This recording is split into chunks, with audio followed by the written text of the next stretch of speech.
Everyone, welcome back to my channel study with Siya. तो जैसे कि मैं पिछले साल क्लास 7 में थी, तो इस साल मैं क्लास 8 में आ गई हूँ। और मैंने अपने बुक्स का इंट्रोडक्शन दिया नहीं है, लेकिन ये मेरा सोशल साइंस का बुक है, वाइवा का। And let's start with the first chapter. वैसे मेरा मई में इतना ख़राब हालत हो गया बुक का। I mean look at this, कौन करता है ऐसे? बट वो सब छोड़ते हैं एंड हम पढ़ते हैं द मॉडर्न पीरियड। हम लोग हिस्ट्री से स्टार्ट कर रहे हैं। हिस्ट्री का फर्स्ट चैप्टर है द मॉडर्न पीरियड। इसको आई नो कि मुझे बहुत आदत है, मैं आधा बनाती हूँ फिर छोड़ देती हूँ, but as right now my summer vacation are ongoing, मैं हिस्ट्री को पूरा कंप्लीट करने का ट्राई करूँगी आप लोग के लिए। मेरा तो नहीं होगा बट आप लोग का ज़रूर हो जाएगा। तो let's start with introduction. History is the study of change and continuity in our past. It is about finding how things were in the past and how much they have changed in the present. We divide history into 3 periods to characterize these things. We have already studied about the ancient and the medieval periods. The 18th century is generally taken as the beginning of the modern period in India. In this chapter, you will learn about the periodization in history, some major developments in the modern period around the world and in India, as well as the sources for studying the modern period. तो सबको पता है history is the study of past. हमने past में कैसी mistakes की, क्या किया, जो भी हमारे प्रेजेंट को शेप किया पास्ट ने, वो दिया है हिस्ट्री में। एंड सबको पता है हिस्ट्री 3 पार्ट्स में डिवाइडेड है, एंशिएंट, मिडिवल एंड मॉडर्न। तो जैसे कि हम क्लास 8 में आ चुके हैं, हम पढ़ेंगे मॉडर्न। और मॉडर्न हम लोग पढ़ेंगे इंडियन मॉडर्न हिस्ट्री। तो 18th सेंचुरी के बाद, वैसे तो बाकी वेस्ट में 16th सेंचुरी के टाइम ही वो मॉडर्न पीरियड हो गया, लेकिन इंडिया में 18th सेंचुरी से मॉडर्न पीरियड एक्चुअली स्टार्ट हुआ। तो ये है उसका एक इंट्रोडक्शन टाइप चैप्टर। तो चलो पढ़ते हैं। Periodization in history. There was a time when history was all about the accounts of battles and big events. It was about the rulers and their politics. Historians wrote about the years when the king became the ruler, when he got married, when he had the children, when he fought wars, when he died, when his successor ascended the throne. Historians today do not just talk about the rulers and the events related to them, but also about issues regarding how people earn their livelihood, what they produced and ate, how their cities developed, how kingdoms emerged and how new ideas had spread, and how cultures and society changed. We focus not now on a particular event, but on a set of events that spread over a period of time. Sorry for that. But जैसे कि हमें पता है कि periodisation सबको boring इसीलिए लगता है because it is all about dates.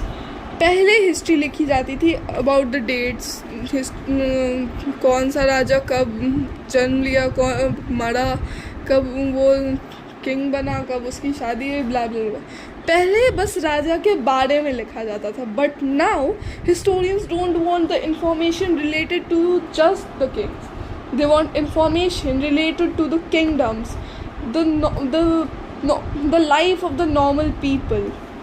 उन्हें ये नहीं जानना है कि किंग्स के साथ क्या हुआ, उन्हें ये जानना है कि उस टाइम किंगडम्स के साथ क्या हुआ, उस टाइम के जो लोग थे उनका लाइवलीहुड कैसे बनता था, वो लोग जीते कैसे थे, and between all these Wars उन लोगों के साथ हुआ क्या। राजा जन्म लिया, उनके साथ क्या हुआ। एक राजा अगर दूसरे राजा से लड़ाई करता है तो उस बीच में जनता है वो होती है, सैंडविच्ड होती है उनके बीच में, उनका नुकसान होता है। कभी भी राजा अगर नुकसान नहीं होता तो they want to know about the livelihood of the people, not the king. History can be divided into broad time periods based on certain distinctive characteristics. This is called periodization. तो हिस्ट्री को हम 3 भागों में divide करते हैं, Asian, medieval, modern. And ये कुछ कैसे कह सकते हैं, कुछ चीज़ों के बेसिस पे डिवाइड होती है, जैसे कि एंशिएंट। उस टाइम पे हम लोग बस डिस्कवर कर रहे थे, उस टाइम हम डिस्कवर कर रहे थे कि एक्चुअल में हिस्ट्री मतलब एक्चुअल में हमारा अर्थ कैसे, जैसे फायर मतलब फायर कैसे है, उसके बाद टूल्स, तो हम लोग डिस्कवर कर रहे थे. Medieval it was all about the Kings. Modern, it was all about the countries, the wars, and the modernization, the industrialization.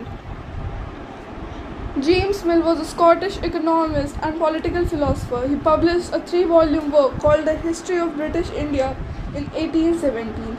He divided Indian history into 3 periods: Hindu, Muslim, and British. According to Mill, before the British came to India, the country was ruled by Hindu and Muslim autocrats. Religious intolerance and caste taboos and superstition dominated the social life in India. Mill felt that British rule could civilize India by introducing British institutions, laws, and the manners in the country. According to him, British rule could bring enlightenment and help India progress. तो James मिल थे, वो एक Scottish person थे जो एक economist और political philosopher थे. उन्होंने एक बुक लिखी थी the history of British India, and वो उन्होंने ये बुक लिखी थी 1817 में. बहुत ही इम्पॉर्टेंट है ये लाइन. ये क्वेश्चन में पूछा मतलब एग्ज़ाम में पूछा जा सकता है, हु रोड द बुक, और जेम्स मिल ने कौन सी बुक लिखी थी जो पीरियडाइजेशन इन इंडिया के बारे में बताती है, एंड कौन से ईयर में लिखी थी, ये सब दिया. जेम्स मिल ने सबसे गलती ये की है कि उन्होंने इंडिया के जो पीरियड्स हैं, इंडिया के जितने भी इंडिया के जितने भी हिस्ट्री है उसको जो डिवाइड किया, वो डिवाइड किया on the basis of the religion, not on the basis of the development but the religion. जैसे कि Hindu, Muslim and British. At first it was all about the Aryan, second it was all about the Mughals, and third it was all about the British. उन्होंने ऐसे divide किया. उन्होंने ये divide नहीं किया कि वो स्टार्टिंग में हम लोग सीख रहे थे, फिर उसके बाद हमने कुछ डेवलपमेंट्स की, कुछ मतलब नॉर्मल चीज़ों में डेवलपमेंट हुई, उसके बाद ब्रिटिश आए तो फिर एक्स्ट्रा इंडस्ट्रियलाइजेशन, ऐसे चीज़ों में डेवलपमेंट हुआ. उन्होंने इस पे नहीं बट रिलीजन के बेसिस पे डिवाइड किया. उन्हें लगता था कि ब्रिटिश जब आए थे उससे पहले हिंदू एंड मुस्लिम रूल कर रहे थे, लेकिन उस टाइम जो रूलिंग पीरियड था उसमें बेसिकली थे रिलीजियस इंटॉलरेंस, रिलीजियस के ऊपर भेदभाव, सुपरस्टिशंस, कास्ट टाबूज, यही सब था इंडिया में. And that wasn't wrong. India में एक्चुअली उस टाइम पे यही सब था. But still dividing history on the basis of the religion is wrong right now. And he thought कि ब्रिटिश जो है वो इंडिया को सिविलाइज कर सकते हैं, like India wasn't civilized. They thought कि इंडिया भी बहुत ही पुअर कंडीशन में है, वो काइंड ऑफ मूर्ख टाइप लोग हैं. And British could civilize them by introducing laws, things like democracy and liberty, equality, things like this, and वो इंडिया को प्रोग्रेस करवा सकते हैं.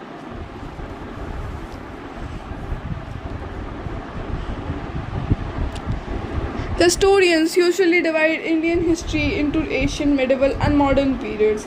However, there were some problems observed with this division system. It is a periodization borrowed from the West, where the modern period was associated with the growth of science, democracy, reason, liberty, equality, etc. Medieval was used to describe a society where features of modern history did not exist. In India, under the British rule, modern period, people did not have freedom, equality, liberty, and also there was no economic growth, progress during this time. Many historians therefore refer to this period as colonial. तो सबको पता ही है कि actual में historians जो है वो history को डिवाइड करते हैं 3 पार्ट में, एशियंट, मेडिवल एंड मॉडर्न. लेकिन कुछ हिस्टोरियंस को इसमें प्रॉब्लम आई. प्रॉब्लम ये थी कि जहाँ बाकी वेस्ट में मॉडर्न पीरियड मतलब इकोनॉमिक ग्रोथ, उसके बाद से फिर यहाँ पे रीजंस दिए, democracy, liberty, equality, reasons, basically a right for a man to live without any change, without any questions, मतलब वो कुछ भी कर सकता है as a part of democracy. But जब ब्रिटिश थे, ब्रैकेट मॉडर्न पीरियड, जब ब्रिटिश थे इंडिया में, तब इंडिया में कुछ भी ऐसे राइट्स नहीं थे हम लोगों के पास. कुछ भी इकोनॉमिक ग्रोथ नहीं हुई, कुछ भी ऐसा प्रोग्रेस नहीं हुआ उस टाइम पे। तो दैट्स वाई कुछ हिस्टोरियंस बोलते हैं कि इंडिया उस टाइम मॉडर्न पीरियड नहीं but as a colonial period चल रहा था। I hope you know colonization and imperialism का मीनिंग, बट कोई बात नहीं, मैं बता दूंगी। तो इसीलिए कुछ हिस्टोरियंस, कुछ नहीं, most of the historians refer the modern period 18th century to the 20th century, the 18th century to the 20th century of India as the colonial period. Major developments around the world. One of the most significant events that took place during this period was the Industrial Revolution, which began in Europe. The term Industrial Revolution is used for the progress of change from an agrarian handicraft economy to one dominated by industry and machine manufacture. There was a significant advancement made in the fields of agriculture, technology, mining, transport, and manufacturing. It brought about changes in the social, economic, political, and cultural lives of the people. Every aspect of life was influenced in one or the other sense by the Industrial Revolution. सबसे बड़ा change जो modern period में हुआ पूरे time, मतलब उस time पूरे world में, वो था industrial revolution. From a handicraft based country, from a handicraft based economy to a economy based on machines. पहले जितने भी चीज़ होते थे वो हैंड से बनाए जाते थे, हर एक चीज़ को था कि टाइम लगता था बनाने में, बट जैसे ही मशीन्स आए, जैसे ही नई टेक्नोलॉजी आए, नई नई चीज़ बने, नए नए, मतलब टाइम का कम था एंड ज़्यादा चीज़ें बनी एंड उससे बहुत कुछ डेवलप हुआ, इकोनॉमी डेवलप हुई, उससे जो भी नेशन था उस टाइम वेस्ट में वो प्रोग्रेस हुआ।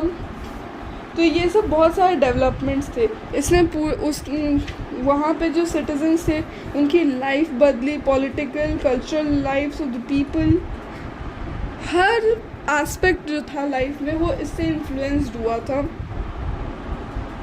इंडस्ट्रियल रेवोल्यूशन देखा जाए तो बहुत ही बड़ा चेंज था मॉडर्न पीरियड के लिए, क्योंकि एक handicraft based economy medieval period to a machine based economy modern period का हम लोग एज फ्रॉम नाउ एक नॉर्मल चीज़ से बहुत ही हाईटेक चीज़ से तक आ गए थे। इसीलिए following the Industrial Revolution, a competition arose among various European countries to explore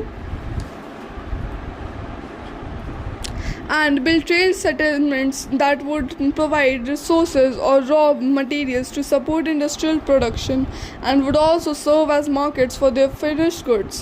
European countries such as Portugal, Spain, Netherlands, Britain, France, and Germany founded colonies in many parts of Asia and Africa. This race for capturing new unexplored areas resulted in the setting up of colonies in different parts of the world by the European powers. A colony was the term used for a region settled into or a country that was ruled by another powerful country.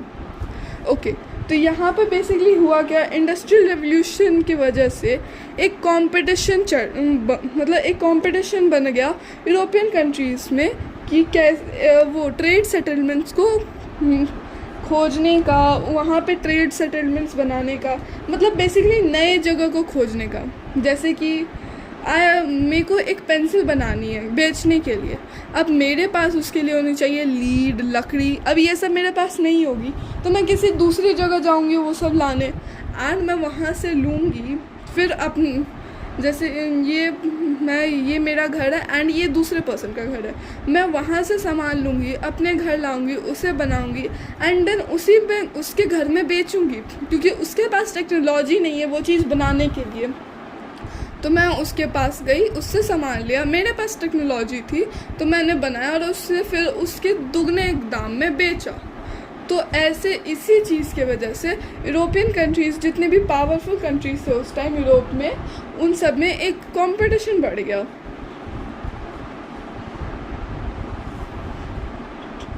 Countries like Portugal, Spain, Netherlands, Britain, France and Germany, इन्होंने ऐसे ही कुछ parts of Africa and Asia को खोजा and यहाँ पे एक race बन गया कि कौन ज़्यादा नए पोर्ट मतलब खोज रहा है, ज़्यादा नए प्लेस मिल रहे हैं उसको, ज़्यादा ट्रेड सेटलमेंट्स मिल रहे हैं, ये एक रेस बन गया. And colony was a term for region settled into a country that was ruled by another powerful country. Like ये है India and this is Britain. तो बेसिकली ये इंडिया एक कॉलोनी हुआ क्योंकि ब्रिटिश जो है वो इंडिया पे रूल कर रहा है. Even though India can have its own government, British is ruling on them by the power, by forcing them, तो उसे कॉलोनी कहेंगे. Imperialism was the process by which a country established its rule over other countries. An imperialist country often imposed politics to derive maximum benefits at the expense of the colony. The resources of the colony were used to fulfill the imperialist country's political, economic, and military needs. When one country dominated other, it led to political,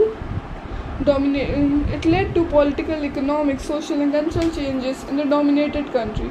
This process of settlement and exploitation of resources of companies also referred to as colonization. तो इसका मैं बहुत ही एक simple example दूंगी, simply ये चीज़ दूंगी.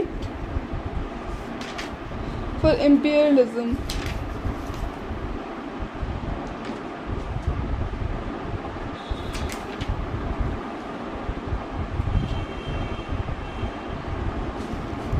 The Industrial Revolution increased the need for raw materials and markets to sell goods. To get these, European countries started to control the weaker countries. Imperialism. Basically उनके जितने भी राइट्स थे, उनके जितने भी रिसोर्सेज थे, उन सबको एक्सप्लॉइट करने लगे, उसको कहेंगे इम्पीरियलिज्म. एंड जब उसके पॉलिटिक्स और एडमिनिस्ट्रेटिव सिस्टम्स को फोर्सफुली रूल करने लगे तो उसे कहेंगे colonialism. Hope you guys understand this.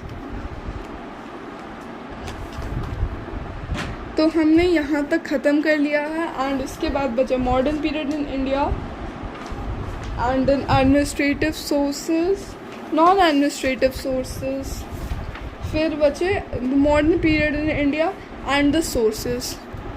तो इसका वीडियो आ जाएगा कल. So thanks for watching, bye bye. I hope you guys understood whatever I said and अगर आपको कोई भी डाउट हो तो आप कमेंट सेक्शन में लिख सकते हैं. Thanks for watching, bye bye. आप इस वीडियो को लाइक कर देना, मेरे चैनल को सब्सक्राइब कर देना. Thanks for watching.